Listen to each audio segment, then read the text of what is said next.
Ես հրաժարականի մասին հայտարարություն տվել եմ եւ ասել եմ, որ հրաժարական չեմ տալու եւ ինչու, որովհետեւ ամոթալի պարտություններ եւ այլն, մենք նոր խոսում ենք շատ երկար ընդհանրապես ոլորտային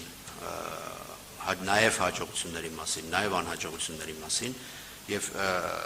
ճիշտ ասած, ասեցիք ֆուտբոլային հարց եմ տալու, հեչ ֆուտբոլային չէր ասել, որ այսքան պարտությունից հետո մարզիչը պատրաստում եք մարզչին հանել, հա, տենց բան ասեցիք,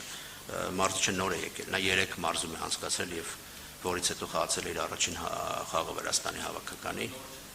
ես նոր չեմ, բայց բոլոր բացատրությունները ես հայտարարության մեջ տվել եմ, նորից եմ ասում, ամենասկզբում խոսքից, երբ ասեցի, որ մենք խոսել ենք այդ ամենի մասին, ով ցանկանում է տեսնել եւ լսել, տեսնում է, ով չի ցանկանում, չի տեսնում, եւ հրաժարականի պահանջը, հրաժարական ընդհանրապես եւ հասարակական կազմակերպության ղեկավարը դա ինստիտուցիոնալ խնդիր է եւ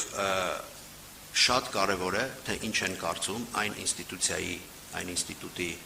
անդամները, որոնք ընտրել են քեզ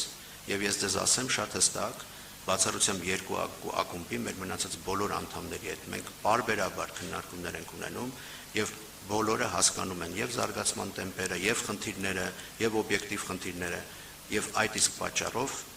նաեւ շփվելով մեր անդամների հետ ես այդ որոշումը կայացնել եմ, որի մասին արդեն հայտարարել եմ։ Պարոն Նիկոլոսյան, եթե դուք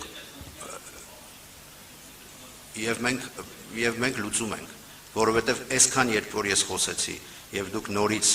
չեք տեսնում, այսինքն իհարկե կարելի է տեսնել միայն վատը եւ պետք կարելի է չցանկանալ տեսնել լավը, բայց դա արդեն յուրաքանչյուրի անձնական ընկալման հարց է։